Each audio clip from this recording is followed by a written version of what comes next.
इस सेशन में हम जानकारी लेंगे अनऑर्डर्ड लिस्ट की स्टाइलिंग के बारे में। लिस्टिंग स्टाइल की जानकारी हम इस सेशन में लेंगे। देखिए यहाँ पे अलग अलग तरह के अनऑर्डर्ड लिस्ट स्टाइल्स अवेलेबल हैं।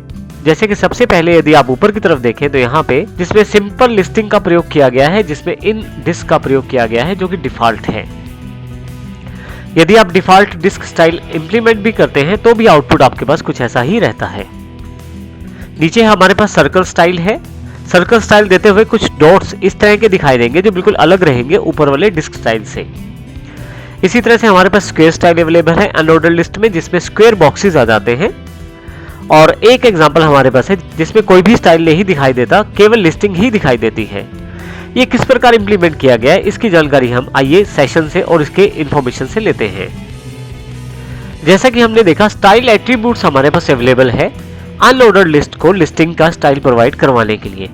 अर्थात यूएल टैग में अगर आप लिस्टिंग का स्टाइल बदलना चाहते हैं तो उसके लिए आप स्टाइल टैग को प्रयोग कर सकते हैं। इसके लिए हमारे पास काफी सारे ऑप्शन अवेलेबल हैं। उनमें से 4 मुख्य यहाँ पे अवेलेबल हैं।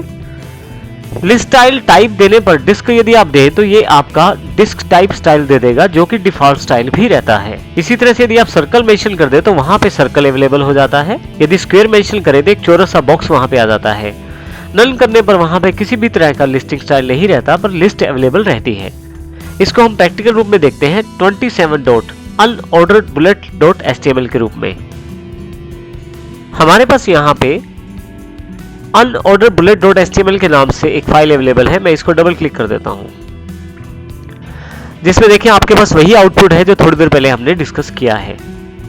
इसी तरह से इसको पूरी जानकारी लेने के लिए हम राइट क्लिक करते हैं और इसके सोर्स कोड को नोटपैड प्लस के साथ देखते हैं।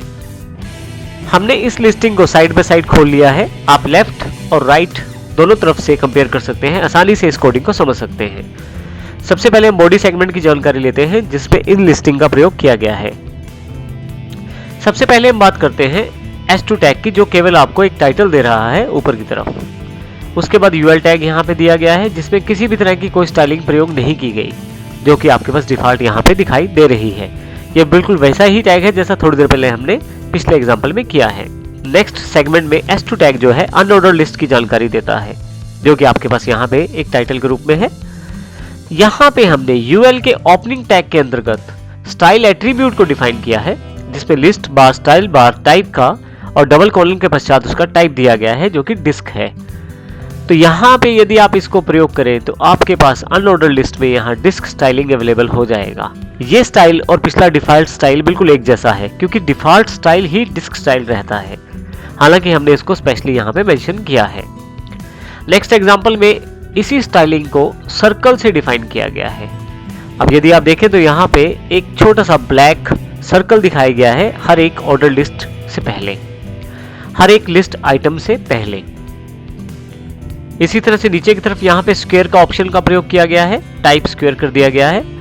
ऐसे केस में आपके पास लिस्ट के सामने स्क्वायर बॉक्सेस अवेलेबल है, ना कि सर्कल या डिस्क। तो इस प्रकार आप स्क्वायर बॉक्सेस का प्रयोग कर सकते हैं इसका प्रयोग करते हुए।